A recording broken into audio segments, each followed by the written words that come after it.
Welcome to the future, where the glass is half full and you'll need new glasses, where you'll be jumping from conclusions. The past is annulled, and a new future is born. Never before in history has so much meant so little to so many. AD on the radio. Welcome to a historically auspicious edition of the show. It is November the 28th, 2017, and it's a date that carries a great weight as we look back over the years. 53 years ago, today in 1964, Willie Nelson made his debut at the Grand Ole Opry. Very good chance he was high. 43 years ago, in 1974, Elton John convinced John Lennon to perform on stage for the first time in years. John promised Elton that he'd appear if their duet, Whatever Gets You Through the Night, hit number one, which of course it did. And the show turned out to be John Lennon's very last concert appearance. 38 years ago, in 1979, Ringo Starr's Los Angeles home burned to the ground. 22 years ago, in 1995, President Clinton signed a $6 billion road bill that ended the federal 55-mile-an-hour speed limit. 7 years ago, in 2010, WikiLeaks released 250,000 classified documents sent by U.S. embassies. And 7 years ago, in 2010, Airplane and Naked Gun superstar Leslie Nielsen died at the age of 64 due to complications from pneumonia. Nielsen loved fart humor, and he loved fart humor so much that his family included the words, "Let her rip," on his gravestone. True story. And as we look at the goings-on of November 28, 2017, I suppose one of the moments of historical significance that we can take from today is the day where Texas Republican Congressman Joe Barton retaught us once again that it's a bad idea for politicians to take pictures of their junk, especially if they leave their face in that picture. Did you catch this? This past week just gone by. Yeah, this past week just gone by, Barton released a statement apologizing for a naked picture of him that circulated on social media. You seen the picture, Funkhouser? No. Do I want to? Well, the guy's 68 years old. And you know what? It's good to know that there is, in fact, life in the old dog yet. But, yeah. And you know, it's interesting. The picture is accompanied by a screenshot of the text message that came with it. And first and foremost, you dummy, you moron, you idiot, you don't leave your face in that sort of thing. But, the guy may be old, but he still has a pulse and he still has wants, needs, and desires. And it's interesting. At the age of 68, I would assume that you would not text in a certain way. But he's sending his text messages, and just a simple Google search will show you all of this, but you might need a certain amount of eye bleach. An attractive individual, when naked, he is not.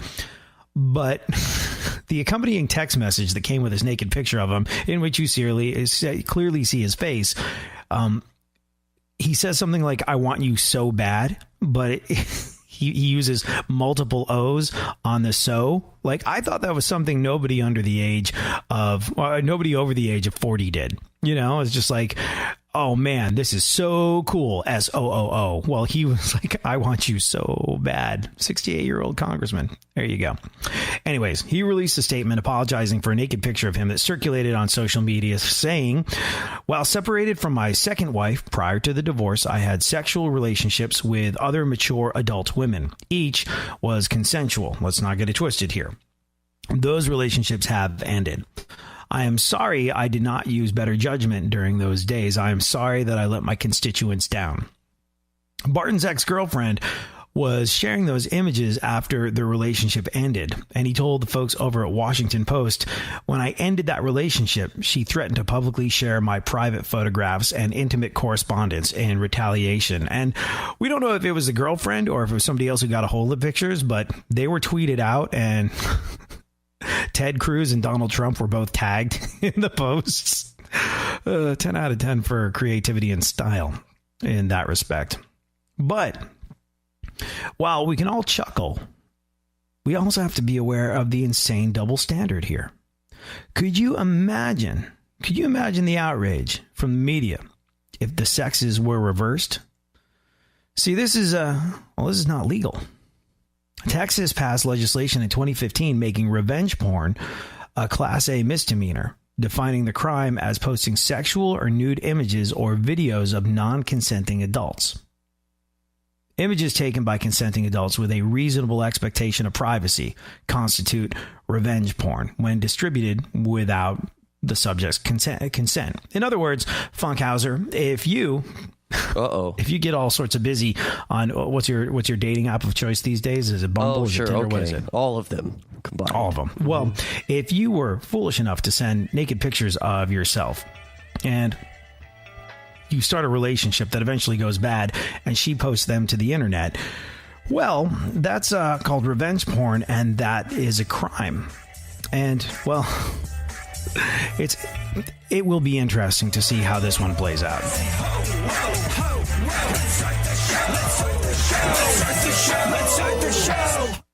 Real radio. 104.1.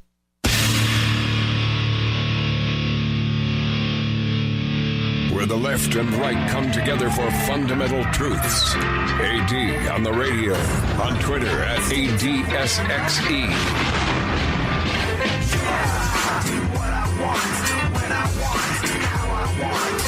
So I gotta tell you, I feel strangely sorry for Joe Barton, the Republican congressman, who sexted his girlfriend.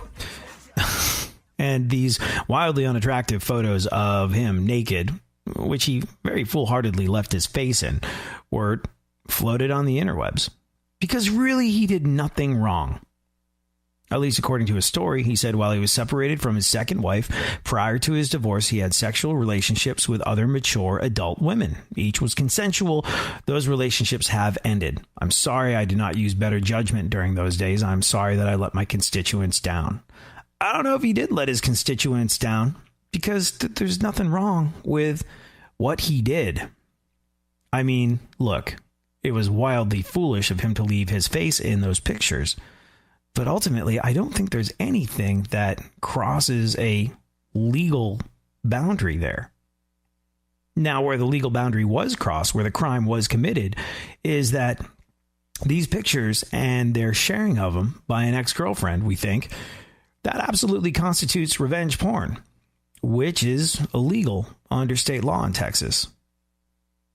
Shannon Edmonds, a staff attorney with the Texas District and County Attorneys Association, said too many details of Barton's specific case were unknown to determine whether the leaked photos might constitute revenge porn under Texas law. But they said, what I can say is that the law was created in 2015 to kind of address situations like this, where an image that was taken during the course of a consensual relationship is later aired in public after that relationship has ended, usually badly. That's exactly the kind of situation that brought about the new law. Now, like I said, I feel kind of sorry. I feel kind of sorry for our friend Barton. Feel sorry that he's going through this embarrassment. Feel sorry that it could wind up as destroying his career, but not that sorry. Not that sorry. Because as much as he didn't technically do anything wrong, as he didn't break any laws, as much as he doesn't deserve to have his career ruined over doing something that a lot of hot-blooded adults in America do, there's a simple solution to all of this. And it's a simple solution that politicians in particular would do well to abide by. And that solution is, don't take pictures of your junk. Definitely don't leave your face in that picture of your junk if you're a person that relies on the voting public for his employment dollar. But yeah, just don't take pictures of your junk. Contrary to what they say, women don't want to see it. They really don't. So there's that. That happened. Funkhouser, you ever have a similar situation? No, never. You learn early not to take pictures of things. Yeah, how did you learn? Oh, man. I'm trying to think. Like, I've never made that mistake. But, oh, man, so many of my compadres have gone down that way. You know, back in the day where I had a pen pal in Washington. Like an old-timey pen pal? Would you write letters to him? To her, yeah. It was sort of like gotcha. a pseudo-girlfriend before the internet, right before the internet. Like, we met on the internet, and then we started writing each other letters. And like snail mail style? How romantic. And the first round of pictures, she was very far away from the pictures. And I said, can you send me some more pictures of you closer up? So you had to... All right, do you think it did more to build up the anticipation behind this relationship that you had to wait for snail mail to show up with actual sort of photographs that had been, printed at a... Yeah, I think so. And, at a photo developing shop? Yeah, but that was the only option at the time, I think, It was if she really wanted to get you these pictures quickly, she would have gone for hour development. Or were they Polaroids because they were of an intimate and private nature? They were a mix of two, but there wasn't an intimate picture until like the third or fourth round. And oh boy, she wanted some in return, and I said, I can't really. How about I buy a plane ticket? And did you? No. Oh. No, something happened. Her away message changed, and then the relationship was over. Oh, something like that. So because you did not reciprocate the naked pictures. Probably. Yeah. She didn't want you to buy the plane ticket unless she'd had an opportunity to view the goods. Yeah, there was no preview button back then. That's funny. So wait, did she want like pictures of an intimate nature of you, or did she just want to see what Funkhouser looks like as a person? Well, I sent her. I have some embarrassing pictures of me, Funkhouser, as a person, because she's in Washington, so she took pictures of her around redwood trees and whatnot. So I'm like, I'll just take a picture of me in this nice flannel next to an orange tree, and that's what do they call it? The blunder years. The blunder years. Yeah. What was wrong with standing next to an orange tree? I was posing. I kind of looked, my hands were crossed, and I was looking over my shoulder. Hey, Mom, take this picture for me. I had my mom do it. Oh, that's really awkward and embarrassing. So you were like looking off into the distance, not looking at the camera, sort of like reflections of Funkhouser. Funkhouser. Man, I took 36 roommates. Pictures. All kinds of stuff. Funkhouser thinks deep thoughts. Mm-hmm. Back then, you only had 36 shots at it. Right. You didn't get to see if any of them were good until you got them back from the developing place. Yeah, and we were rolling in dough, so we had to wait 3 or 4 days for it to come through, Oh, yeah, you couldn't. Mom, got to do it again. The innocence of youth and free digital technology.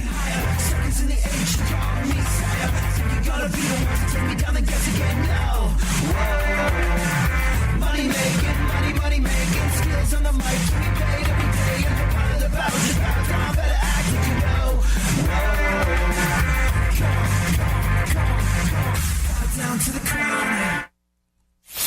For more stimulation and less irritation, 9 out of 10 doctors choose KPRC AM 950. Houston's more stimulating talk radio. Don't get the blues, get all the news. We mean all of you guys out there in Radioland. All aboard! He's back. AD on the radio. Give it up, yeah. Give it up, yeah. Bring this on. Come on. So Funkhouser, are you familiar with Topanga Canyon? Like you're a native of Los Angeles. You know Topanga Canyon, right? I've spent a lot of time there in my 20s. Yes, it's where all the hippies moved in the 70s. Mm-hmm. Did you ever drive up and down Topanga Canyon? Mm-hmm. I do it probably once a month. It's a beautiful drive, and it's a secret passageway through the valley. A lot of people don't know that you can get from the valley to the west side that way. Why do you ask? Well, because I'm going to play you at the end of the show a legendary song by a legendary band that was actually inspired by driving through this sort of counterculture enclave of Topanga Canyon. And I want for a second for you to think about the experience of driving through Topanga Canyon. It's not easy, right? It's sort of like a windy situation. Oh, yeah. And it's dark. You gotta, and you're going through the mountain. You got to pay attention to what you're doing as you're behind the wheel of your automobile. And, well, that is reflected in this classic song, which we'll get into a little later on. Right now, though, Funkhouser, I don't know if we have time to get to everything today. There's a lot going on. There's always tomorrow. I guess, yeah. I mean, but the thing is, this situation is changing so quickly every single day. Every single day. Did you hear what's going on? First and foremost, this is probably the most invested that the entire country has ever been in an Alabama Senate race. Do you know, the whole Roy Moore situation? Yeah, people are really torn on this one here, I hear. Mm-hmm. Well, the Alabama Senate race has taken another surprising twist. John Kelly's former top aide plans to launch a write-in campaign in Alabama to run against Roy Moore. Meanwhile, Donald Trump still is kind of supporting Roy Moore. There's all this situation, all these developing stories and all these situations. And it's, like I said, it's very akin to the Cosby thing, where there's so much smoke when it comes to the allegations against Roy Moore with regard to him doing, on the low end of the scale, molesty things, on the high end of the scale, rapey things to underage girls 40 or so years ago. There's all this stuff coming out. There's not really a shred of real evidence, but there's also not a compelling argument to the contrary. Like Sean Hannity did that thing where he defended him, and then a bunch of advertisers pulled their money, and he said to Roy Moore, you got 24 hours to prove to me that none of this stuff happened. Well, you can't magic up proof in 24 hours. It was a weird move, but yeah, it's an incredibly controversial thing. And here's the situation.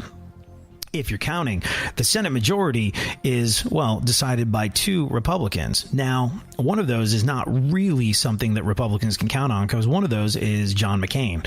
So John McCain is known for wanting to tear down pretty much anything Donald Trump does. Donald Trump had choice words for John McCain, and now John McCain is basically obstructionist to anything that Donald Trump puts his name on. So it's a thin balance of power. Meaning, if a Republican doesn't win the Alabama Senate race, well then, that balance of power that the folks on the right experienced, the GOP experienced, they had it all going their way for a little while. That could be over and done with. And that's the reason why everybody's so invested in this Alabama Senate race. So much hangs in the balance.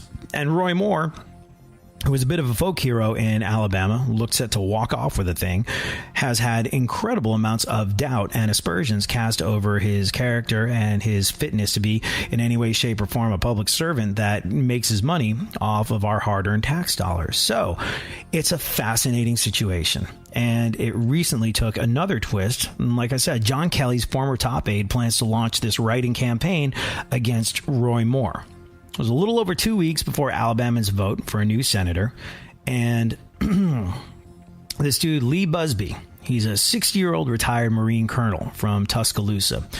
He told the Washington Post that he saw a route for a centrist candidate, meaning not right, not left, an independent guy that hangs out in the middle of the debates. He saw an opportunity for a centrist to win the seat, being contested by Democratic candidate Doug Jones and, of course, Republican candidate Roy Moore. Roy Moore, of course, has been accused of extensive sexual misconduct. And he said, I think you can flip this thing. If this were a military operation, he goes back to his military history, the left flank and the right flank are heavily guarded. I think that gives you an opportunity to run straight up the middle. And he said that both Jones and Moore are unqualified for the office.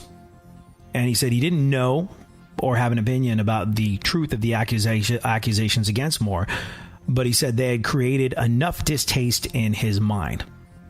So there you go. Like I said, another kind of fascinating twist. And he really does kind of sort of hang out in the middle, like I said.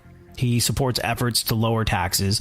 He wants to repeal Obamacare. He believes that life begins at conception, but he supports exceptions for abortions in some cases. So make of that what you will. He was a Marine.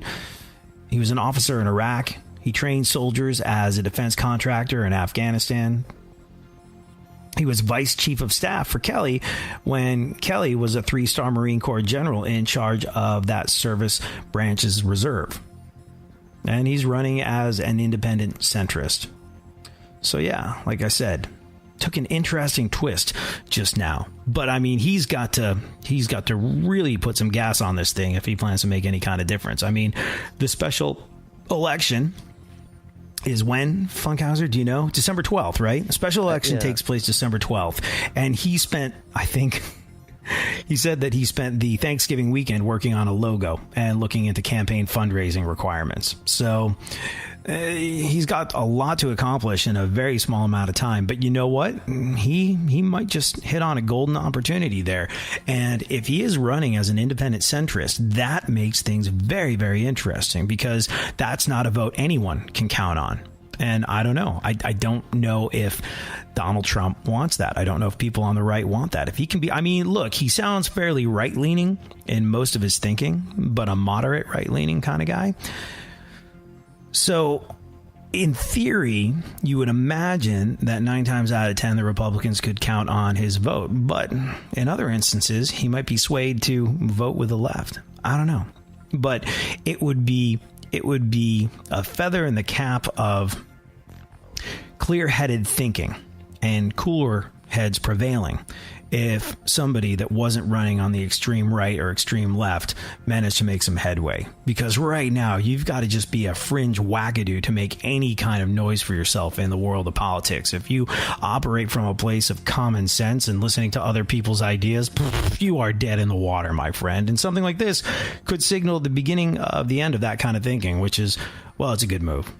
So we wait on this one with bated breath to see if there's anything legit about this dude. You know, and also, like, if you wanted to be the next Republican president, I mean, doesn't this seem like a giant neon sign saying, come on down to Alabama? It's going to be really easy if you're a normal person that doesn't do weird stuff when you're... Well... Yeah, but you don't understand. Like, the weirdness has made the support of Roy Moore. The people that are into Roy Moore are doubling down on him, saying this is fake news. These are alternative facts. This is the left trying to sabotage his political career at its biggest possible moment. No, I don't buy into any of this. It's the extremism is what makes people just absolutely ignore anything that has anything to do with common sense and just say without a shadow of a doubt, I believe in Roy Moore. He's my guy all the way. And I know he didn't do this. That's what his supporters say. That's what his supporters think. And there's no way to know. And like I've said in the past, I think where there's that much smoke, there's a certain amount of fire. And there is enough going on there where I think Roy Moore did something he oughtn't to have done. How much of it is true? How much of it is a fabrication? I'm not sure, but I buy the idea that, just me personally thinking about it, do I think Roy Moore molested teenagers back in the day? Yeah, I do. That's what I think. I'm not sure. I have no shred of proof or evidence of this, but this is what I think. It's incredible to me that his party has turned on him the way they have and disavowed him. And Mitch McConnell says it's time for you to step aside. And it's become this civil war on the right. The establishment Republicans are what Roy Moore says are trying to tear him down as much as the left. It's bananas. But homeboy, the one that is running, I think, as a centrist, what's his name? Lee Busby. He is a guy who I think called himself a Tea Party member up until a little while ago. So we'll see. Like I said, reasonably right-wing leaning guy. And a lot of the people that identify with the Tea Party are the ones that'll say establishment Republicans, bunch of rhinos, Republicans in name only, not far right enough, not fringe wackadoo enough, not crazy enough to be actual Republicans. Pshaw, I spit on them. He might have been part of that whole clique, so we'll wait and see. But yeah. Like you said, Funkhouser, if the Republican candidate has been tarred with the brush of child molestation 40 years ago, then, and only then, could a guy like Busby really come in and have a shot just a couple weeks away from the election. It's interesting. Plus, he's got a really cool old-timey name, like Busby's gonna take care of it. See, Busby's in town. See, he's gonna clean up this town.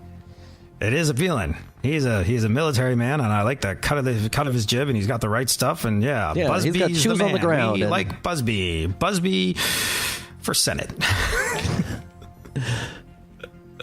Well, he should hire you to write his campaign jingles. Yeah.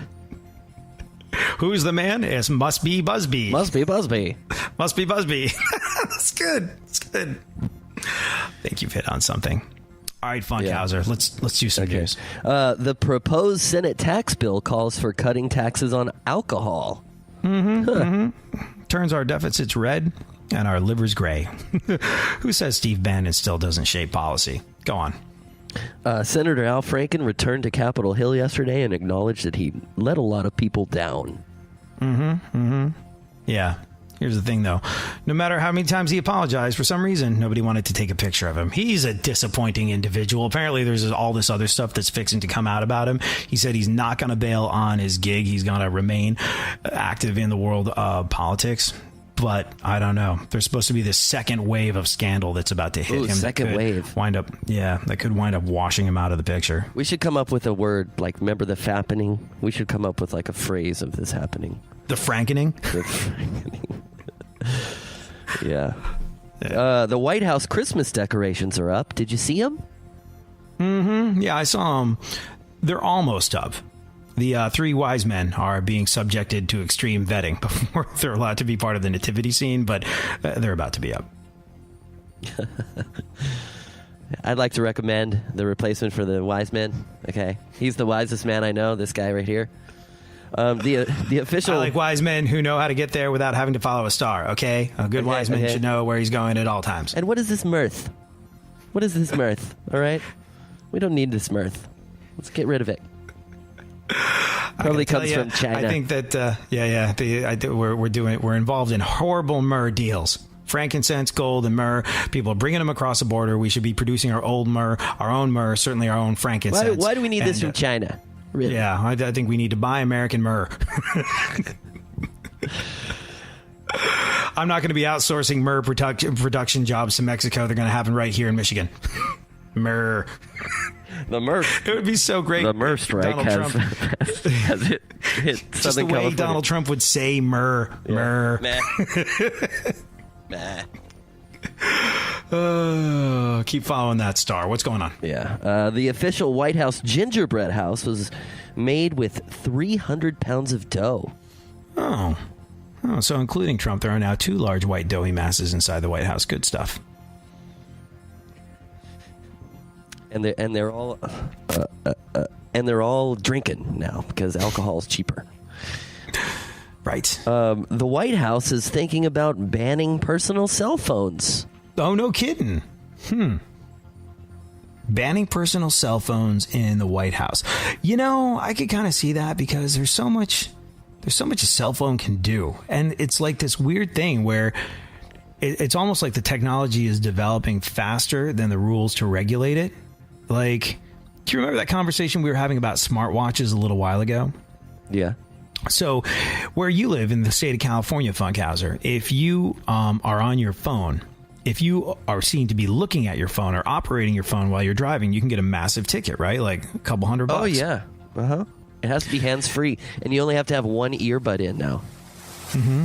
And you know how the smartwatches have come about? Well, a buddy of mine had one, and I was like, so you're not allowed to text or look at your phone while you're driving? He was like, no, but you can get text messages on your phone, right? So if you've got your hands at 10 and 2, you can totally check email on your watch while you're driving. That doesn't seem safe. He's like, no, it's not. I was like, are there laws about it? He's like, not yet. Morality and rules can't keep up with the tech as it develops. It's too fast. Radio.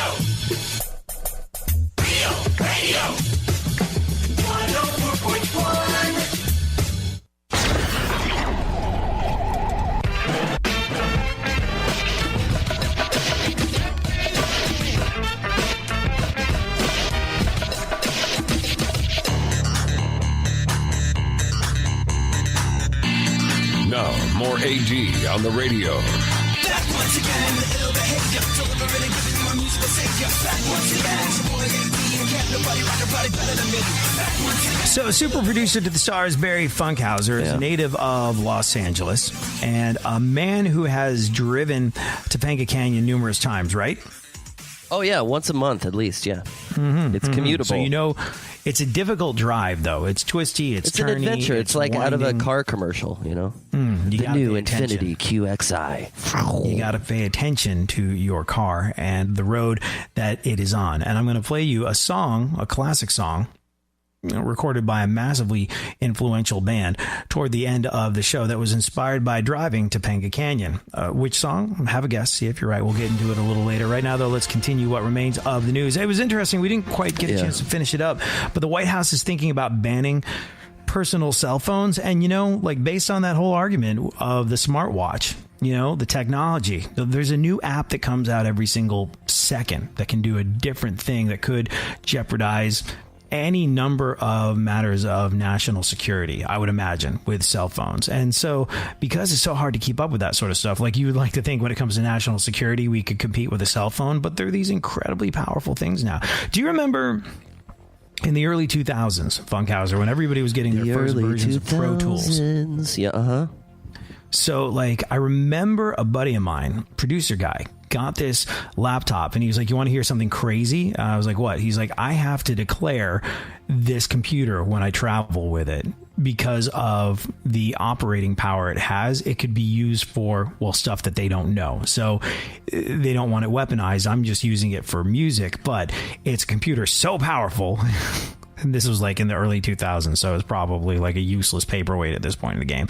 But at the time, it was deemed a computer that was so powerful and so unwieldy that it could run so many different sort of things and be used for subterfuge and weapons control and all this sort of stuff that he had to declare it if he went to another country with it. Crazy. So the whole cell phone argument kind of makes a little bit of sense to me. And the idea that, like I said, if you have one of those smartwatch things, there's no rules in place to govern that. You're not supposed to look at your smartphone. You're not supposed to hold or operate your smartphone while you drive. But if you have one of those smartwatches and your hands are at 10 and 2, there's no rule. There's no rule for that yet, even though it constitutes the same thing as reading your text messages while you're driving if you're looking at your watch and reading your text messages or your emails there. So the White House banning personal cell phones, crazy as it sounds, I sort of get it. And also, another reason you might want to ban personal cell phones in the White House is the last thing America needs is people in the White House sending out stupid messages on their phones. Am I right or am I right? I think I'm right. Go on. Man, that's okay. Something's on my mind. I got to get a $10 gift. I just got an email because all these holiday parties are coming up. So remind me at some point to ask you what a good $10 gift would be. Like a unisex $10 gift. Not part of the news, just throwing it out there. Thank you, non sequitur boy. Yeah. What am I? Your personal Siri? AD, remind me to get a $10 gift later. Thanks. Okay, on with the news. Here's what you get with a $10. This is a good $10 gift. Okay. Starbucks gift card. No, I can't use a gift card. That's a rule. What? Well, I'm going to this holiday party, and there, to be part of the gift exchange, you got to have a $10 gift. It's got to be unisex, and it can't be a gift card. This is my problem. I'm sure other people have the same problem right now. What type of people? What? That's something you hear on talk radio all the time. Not this show, but everybody else's. What type of people would make you jump through a hoop like that? Whose holiday party is this? Oh, it's a work thing. It's a work thing. I mean, you got to put your best foot forward when you go to the work parties. And I don't know. It's been a couple of days where I just can't come up with a good enough $10 gift.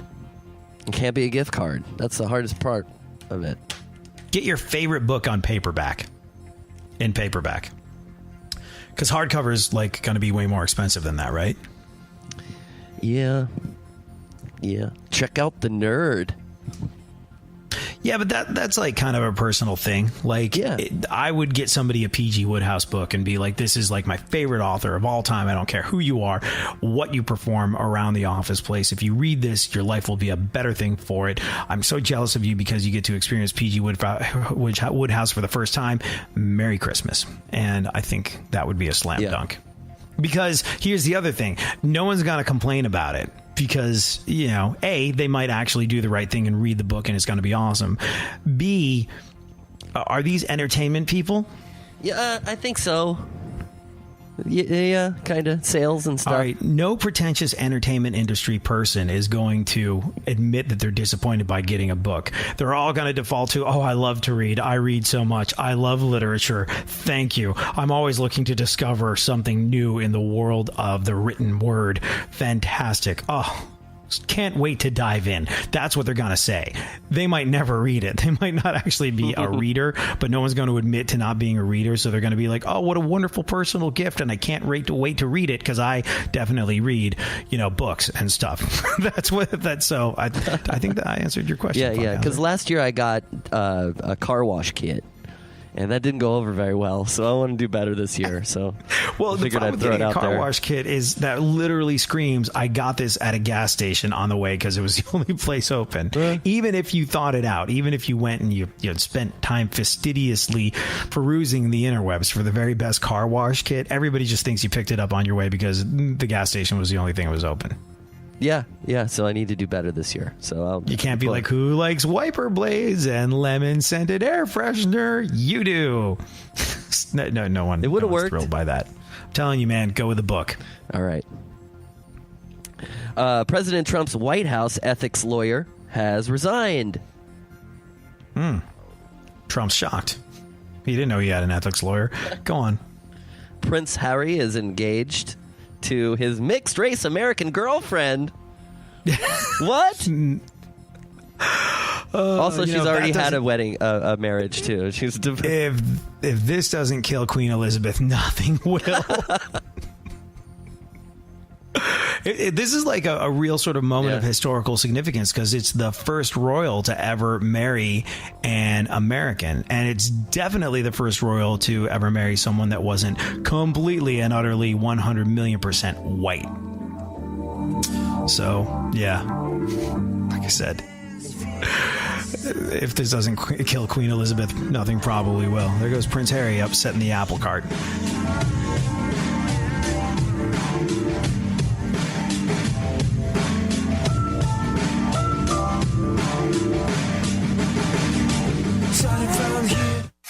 Leave the stimulation to the professionals. Everyone is so smart. KPRC, more stimulating talk radio. There's something happening here, and you should know what it is. The dumbing up of America. Now, more AD on the radio.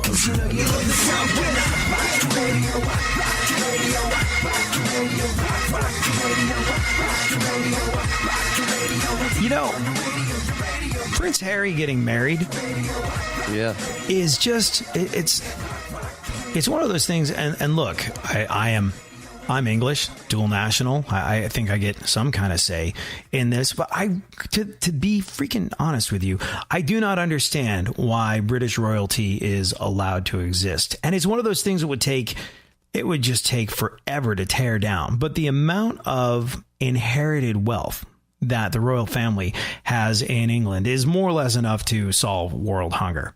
And I mean, look, it goes back to Oliver Cromwell, English military and political leader, Lord Protector of the Commonwealth of England, Scotland, and Ireland, and the guy who is he's one of the most controversial figures in the history of the British Isles.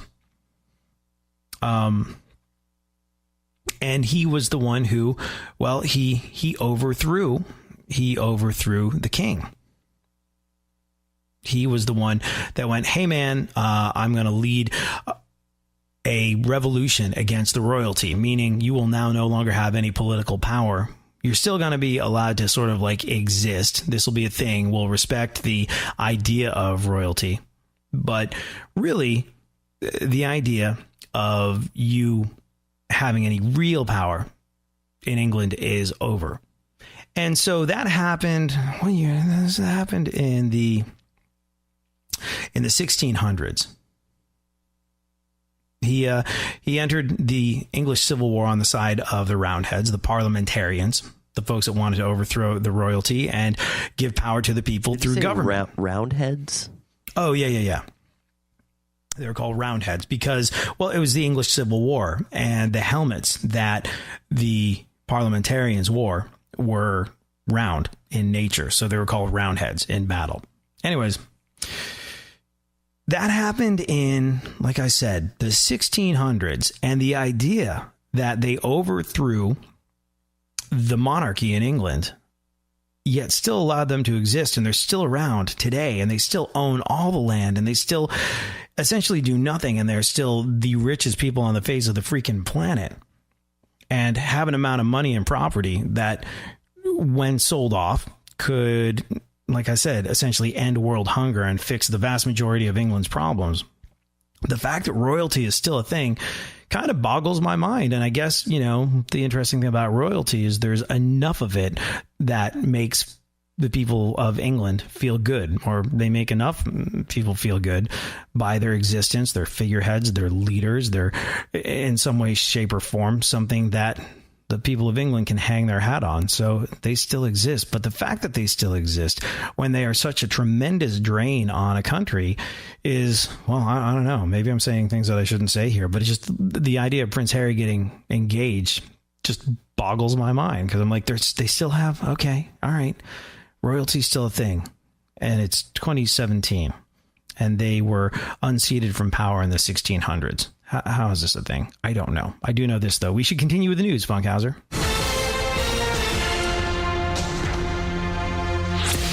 Yeah, I heard that, like, the last time somebody wanted to marry somebody that wasn't British, this prince had to, like... abdicate? Does that mean dethrone? Yeah, that's basically saying I'm giving up my right to ever become king. I'm letting go of my titles, and yeah. Americans bought a record number of guns on Black Friday. Yeah. Most of which were used to shoot their way out of Walmart while clutching discount PlayStations. So, good for them. Go on. I really wanted to see more of that this year, but no one was fighting. Not a lot of fights this year. Not a lot of, you know why it is? Everybody's staying home and Cyber Mondaying. Yeah. You know, the idea of door busting, sharpening up your elbows and trampling your fellow man at 6 a.m. at a Walmart so you can get deep, deep discounts and sweet, sweet savings on a slightly irregular television set. That's a thing of the past. Everybody stays home and shops on their phone. Yep. Surgeons in India removed 263 coins from a man's stomach.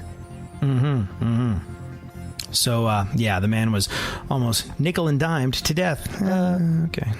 A new study found that watching Fox News makes you less informed than watching no news at all. No, really? I'm going to go out on a limb and guess that was the first ever joint study conducted by CNN and MSNBC. How on earth could you even decide that? I don't know. You'd have to administer some sort of current events test to people that watched Fox News what's the control group? That's, you know what? Where did we get I'm that? I'm not a fan of cable news. I'm not a fan of Fox. I'm not a fan of CNN or MSNBC. I'm not a fan of this incredible amount of money that is to be made out of dividing Americans through cable television networks. I think it's garbage. I think it's the problem. I think that I would love if there was a factual based system where I didn't have to hear some sort of bleach blonde idiot editorializing the events of today. I just want the events. I don't want your freaking opinion. It's nice that you have one. Personally, I'm not interested. So I hate the idea of cable news, but a study that finds watching Fox News makes you less informed than watching no news at all. I question the validity and the source of this study, Funkhouser. Yep, I do. We running out of time? We got to talk about music? Yeah. Okay. So this area that you've driven numerous times, Topanga Canyon, this was actually the inspiration for a song by Jim Morrison of The Doors. You see, maybe you know if this place still exists, Funkhouser. There was this place not far from where Jim Morrison used to live in Topanga Canyon called the Topanga Corral. You ever heard of it? Yeah. Oh, yeah. It was, for those that don't know, it was this windowless nightclub in this counterculture enclave that was Topanga Canyon where Jim Morrison lived. And to get to the venue, you had to take Topanga Canyon Boulevard, which is full of twists and turns. And when you were driving there, you really did need to keep your eyes on the road and your hands upon the wheel. And hence the song Roadhouse Blues was born.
do it.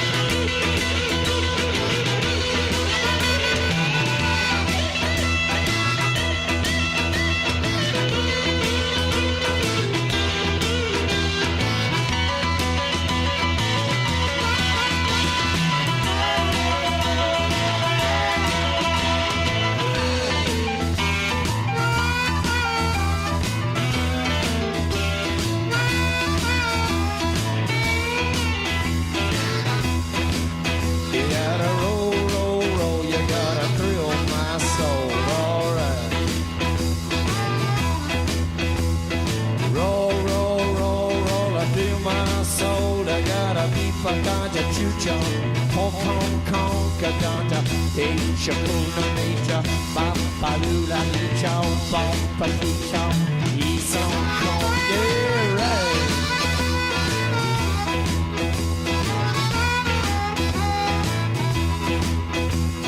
Ashen lady, ashen lady, give up your vows, give up your vows.